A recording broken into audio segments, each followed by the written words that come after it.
Bienvenue sur La quotidienne de l'IA, rubrique du premier site d'information sur l'IA, à savoir ia-info.fr. Aujourd'hui, on vous propose un décryptage vraiment fascinant, basé sur un article de Didier Taormina qui a été publié en mai 2026. Alors, de quoi s'agit-il? Eh bien, on va parler d'Agathe AI, un assistant numérique assez unique déployé par la commune de Berchem-Sant-Agathe en Belgique.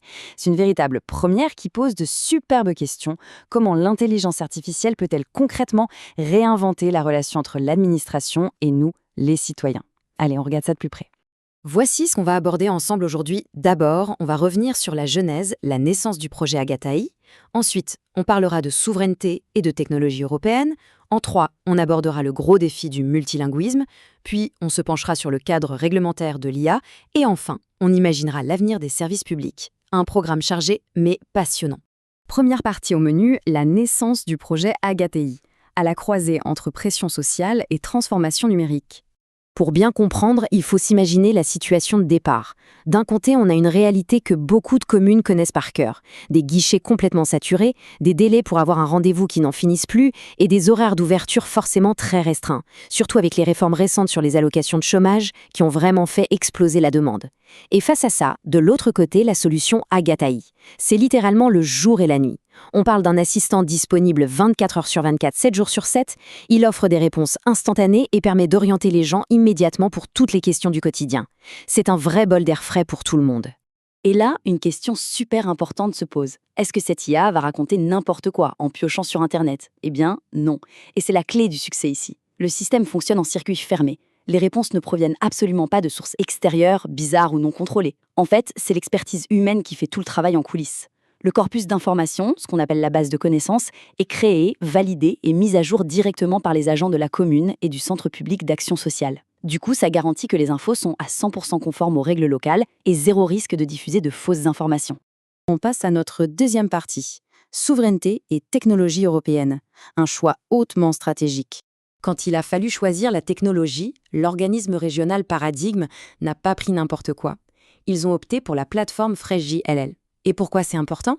Eh bien, c'est une solution 100% européenne, ce qui veut dire une conformité totale et stricte au RGPD, le règlement sur la protection des données. Ça protège les données des citoyens contre les lois de pays tiers, ce qui est absolument crucial aujourd'hui. En plus, cet outil a permis un déploiement super rapide, sans avoir besoin de faire des investissements colossaux. Et la cerise sur le gâteau, c'est que les agents de la commune ont une autonomie totale sur l'outil. Ils n'ont pas besoin d'appeler un prestataire externe à chaque fois qu'ils veulent changer une virgule. Et le plus beau, c'est qu'Agathe AI ne travaille pas dans son coin. Ce n'est pas juste un gadget isolé. Il est vraiment branché, intégré au cœur de l'écosystème numérique bruxellois. Concrètement, l'assistant fait le tri et vous redirige intelligemment. Besoin d'un permis d'urbanisme? Hop, direction MyPermit. Des démarches en ligne à faire?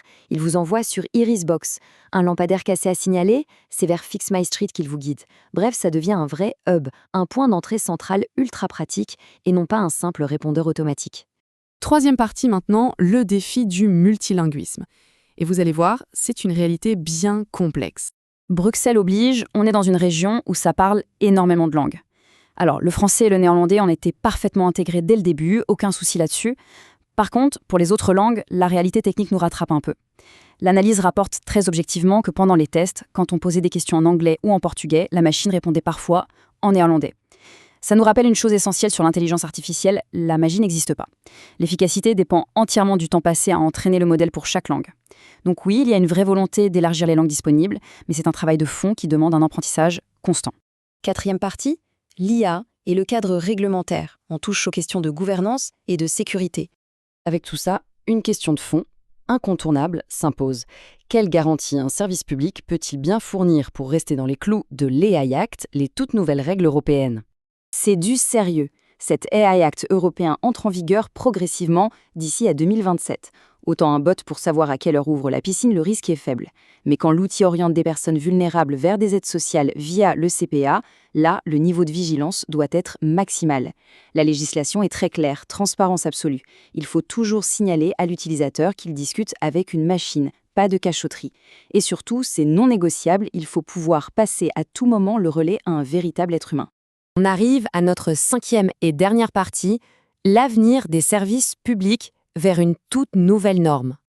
En regardant la chronologie, on voit bien que c'est une vague de fond qui traverse toute l'Europe. En 2024, le projet belge commence à prendre forme.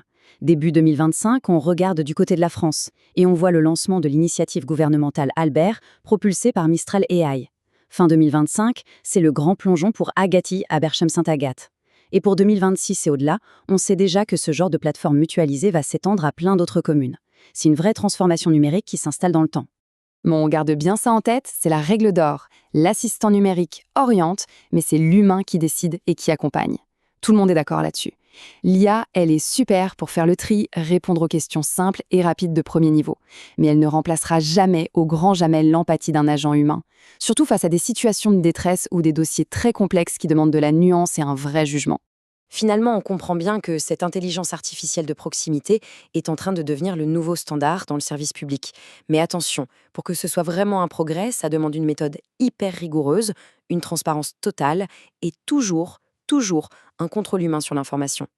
L'outil est formidable, mais c'est l'humain qui garantit que tout ça reste juste et équitable. Voilà qui donne à réfléchir sur les administrations de demain, n'est-ce pas? Et sur ce, retrouvez toute l'actualité autour de l'intelligence artificielle sur le portail ia-info.fr.